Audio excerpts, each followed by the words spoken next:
నమస్తే, welcome to YoYo TV. So నిన్న ఏదైతే ఎమ్మెల్సీ కల్వకుంట్ల కవితని పార్టీ సస్పెండ్ చేయడం జరిగింది, అదే విధంగా ఈ రోజు దానికి సంబంధించి సంచలన ప్రెస్ మీట్ అయితే పెడుతూ మరికొన్ని సంచలన ఆరోపణలు చేస్తా ఉంది. మరి దానికి సంబంధించి జాగృతి కార్యకర్త మనతో పాటు ఉన్నారు, ఇస్మాయిల్ గారు మనతో పాటు ఉన్నారు. సో నమస్తే. సో ఏంటి కవిత గారి సస్పెన్షన్, దాని తర్వాత ఈ రోజు చాలా విషయాలు బయటకు చెప్పడం జరిగింది, ఏం చెప్పదలుచుకున్నారు? కవిత గారు మాట్లాడినప్పుడు మీరు కూడా ఉన్నారు, మీడియా అంతా ఉంది. కవిత గారి దగ్గర నుంచి చాలా నేర్చుకోవాల్సి ఉందనే విషయం మాత్రం అర్థమైంది. ఆమె చాలా హుందాగా చాలా గొప్పగా ఇవాళ మాట్లాడినారు. సస్పెండ్ చేసినారు కాబట్టి కక్ష సాధింపుగా మాట్లాడే ప్రయత్నం చేయలేదు. ఉన్నది ఉన్నట్టు అప్పుడు చెప్పారు, ఇప్పుడు చెప్పారు. నికార్సైన నిజాయితీ కలిగినటువంటి నాయకురాలు కవితక్క గారు. ఇవాళ ఆమె మీద వేటు వేయడం అంటే అవివేకమైన చర్య, అది వాళ్ళ అనాలోచిత చర్యగానే నేను భావిస్తా ఉన్నా.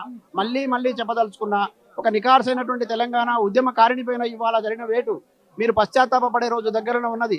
ఎందుకంటే ప్రజల ఆకాంక్షలకు అనుగుణంగా ఇక్కడ ప్రభుత్వాలు ఏర్పడాలని, ఈ ఏర్పడిన ప్రభుత్వం ప్రజలకు సేవ చేయాలని, అమరులు ఆశించిన ఫలితాలు నెరవేరాలని కోరుకున్న సమాజం ఇది. తెలంగాణ సమాజం చాలా గొప్పది. ఆ తెలంగాణ సమాజం ఇవాళ ఖచ్చితంగా కవితక్కను గుండెల్లో పెట్టుకుంటుంది.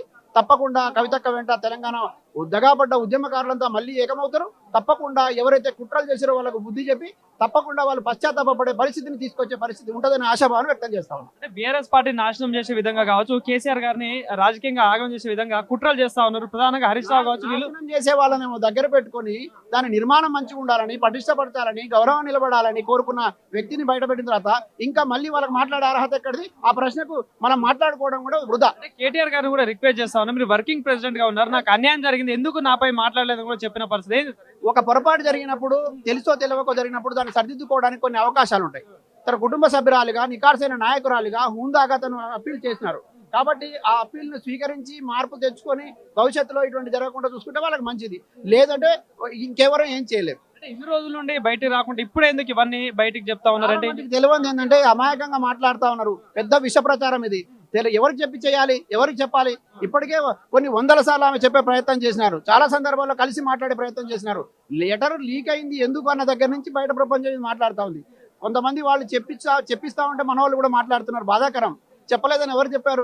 మొత్తంగా ఆమె ఉన్నది ఉన్నట్టు మాట్లాడే వ్యక్తి కాబట్టి వాళ్ళకి మింగుడు పడడం లేదు. ఉన్నది ఉన్నట్టు చెప్పే ప్రయత్నం చేసింది కాబట్టి ఈ సమస్య వచ్చింది కదా. హరీష్ రావు, రేవంత్ రెడ్డి కలిసే చాలా చేస్తా ఉన్నారని చెప్పేసి కూడా ఒక మాట చెప్పడం ఏంటి సార్? దీనిపై మీరు ఏ విశ్లేషణ ఏంటి? అంటే వాళ్ళ దగ్గర ఉన్న సమాచారం ఏందో నాకు తెలియదు, కానీ ఒకటి మాత్రం నిజం. ఒకవేళ అవినీతి పాల్పడిన వాళ్ళు వీళ్ళు అవినీతి పాల్పడ్డారని సాక్ష్యాధారాలు ఉన్నాయని చెప్తున్నప్పుడు యాక్షన్ ఎందుకు తీసుకోవట్లేదు? యాక్షన్ తీసుకోవడం ఎందుకు తాత్సారం జరుగుతుంది? వెంటనే నిర్ణయం తీసుకోవాలి కదా. నిర్ణయం తీసుకోవాల్సిన వాళ్ళు వాళ్ళే కదా. నిర్ణయం తీసుకుంటే ఈ సమస్య ఉండదు కదా. కాంగ్రెస్ లో కావచ్చు, బీజేపీకి సంబంధించి ఎట్లా ఉండబోతుంది అంటారు? అంటే పార్టీలో మారబోతుందని ఒక వార్త వస్తా ఉంది, ఏంటి మరి? 100% చెప్తున్నా, తప్పుడు ప్రచారాలు నమ్మకండి.